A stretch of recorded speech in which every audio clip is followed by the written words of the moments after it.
வணக்கம் நண்பர்களே, நான் தான் உங்கள் பிரபின் கன்னியாகுமரியிலேருந்து பேசுகிறேன். இன்றைக்கி நம்ம என்ன வீடியோ பார்க்க போகிறோம்னு சொன்னால், ஆதார் கார்டு வைத்திருப்பவர்களுக்கு ஒரு முக்கியமான அறிவிப்பு வந்து வெளியாகி உள்ளது. ஸோ அது என்ன அறிவிப்புன்னு சொல்லிட்டு தான் இந்த வீடியோவில் நம்ம ஒன் பை ஒன்னாக பார்க்க போகிறோம்.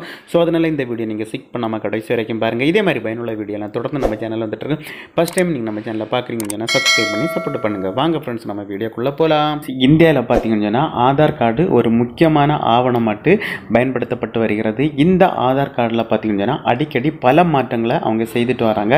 இந்த நிலையில் பார்த்தீங்கன்னா நீங்கள் ஏதாவது ஒரு டீட்டெயில்ஸுக்கு உங்களுடைய பயோமெட்ரிக்கை நீங்கள் அப்டேட் பண்ணணும்னு சொன்னால் நீங்கள் உங்களுடைய ஓடிபி ஒன்றுமே தேவை கிடையாது. அதுக்கப்புறம் பார்த்தீங்கன்னா உங்களுடைய ஃபிங்கர் பிரிண்ட்டு ஒன்றுமே தேவை கிடையாது. ஒன்லி பார்த்தீங்கன்னா ஆஃப்லைன்லேயே ஈஸியாகவே உங்களுடைய ஆதார் கார்டு டீட்டெயில்ஸை அவங்க வெரிஃபை பண்ணலாம். அதுவும் பார்த்தீங்கன்னா உங்களுடைய ஆதார் கார்டில் இருக்கிற கியூஆர் கோடு ப்ளஸ் உங்களுடைய ஆதார் கார்டு பிடிஎஃப் வச்சு உங்களுடைய ஆதார் கார்டை அவங்க வெரிஃபை பண்ணிக்கலாம். ஸோ அப்படி ஒரு அப்டேட்டு இனிப்போ கூடிய சீக்கிரத்தில் கொண்டு வர போகிறாங்க. ஸோ ஏதாவது ஒரு பார்த்தீங்கன்னு சொன்னால் நீங்கள் ஏதாவது ஒரு பொருள் பர்ச்சேஸ் பண்ணாக்கு நீங்கள் ஷாப்புக்கு போனாலும் சரி, ஏதாவது ஒரு லோன் எடுத்தாலும் சரி, உங்களுடைய ஆதார் கார்டை வெரிஃபை பண்ணணும்னு சொன்னால் உங்களுடைய ஃபிங்கர் பிரிண்ட்டை வச்சு உங்களுடைய டீட்டெயில்ஸ் எல்லாமே அவங்க செக் பண்ணி எல்லாம் கண்டினியூ பண்ணி எல்லாமே அப்டேட் பண்ணிடுவாங்க. பயோமெட்ரிக் டீட்டெயில்ஸ் எடுத்துருவாங்க. இல்லைன்னு சொல்லி பார்த்தீங்கன்னா உங்களுடைய ஆதார் கார்டை டைப் பண்ணி சப்மிட் கொடுத்தா உங்கள் ஆதார் கார்டோட லிங்க் பண்ணியிருக்க மொபைல் நம்பருக்கு ஓடிபி வரும். அந்த ஓடிபியை வச்சு உங்களுடைய டீட்டெயில்ஸ் எல்லாமே அவங்க வெரிஃபை பண்ணிடுவாங்க.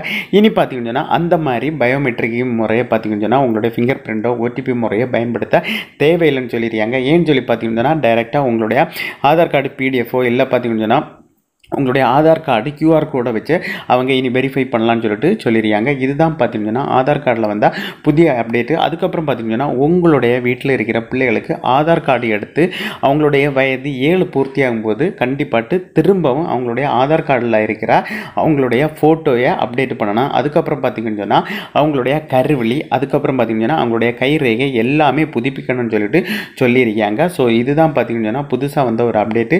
அதனால உங்கள் வீட்டில் ஆதார் எடுத்து 10 வருஷம் ஆயிருந்தால் உங்களுடைய ஆதார் ப்ரூஃபு, அவங்கள அட்ரஸ் ப்ரூஃபு ப்ளஸ் பார்த்தீங்கன்னு சொன்னால் உங்களுடைய ஐடென்டி ப்ரூஃப் இதுக்குமே ரெண்டுமே கண்டிப்பாக அப்டேட் பண்ணணும்னு சொல்லியிருக்காங்க. அதுக்கப்புறம் பார்த்தீங்கன்னா உங்கள் வீட்டில் 7 வயது பூர்த்தி அடைந்த பிள்ளைங்களுக்கு ஆதார் இருந்தால் அவங்களுடைய கைரேகை, அவங்களுடைய ஃபோட்டோ, அதுக்கப்புறம் பார்த்தீங்கன்னா அவங்களுடைய கருவிழி இது எல்லாமே அப்டேட் பண்ணணும்னு சொல்லியிருக்காங்க ஃப்ரெண்ட்ஸ். ஓகே ஃப்ரெண்ட்ஸ், இந்த வீடியோ பிடிச்சிருந்து நம்புகிறேன். இந்த வீடியோ பிடிச்சிருந்தா ஒரு லைக் பண்ணுங்கள், உங்கள் ஃப்ரெண்ட்ஸோட ஷேர் பண்ணுங்கள். இந்த வீடியோவில் ஏதாவது டவுட் இருந்தால் கமெண்ட் செக்ஷனில் கமெண்ட் பண்ணுங்கள், நான் கண்டிப்பாக ரிப்ளை பண்ணுறேன். இதே மாதிரி இன்னொரு நல்ல ஒரு வீடியோவில் சந்திக்கும் வரை உங்களிடமிருந்து விடைபெறுவது உங்கள் பிரபின்.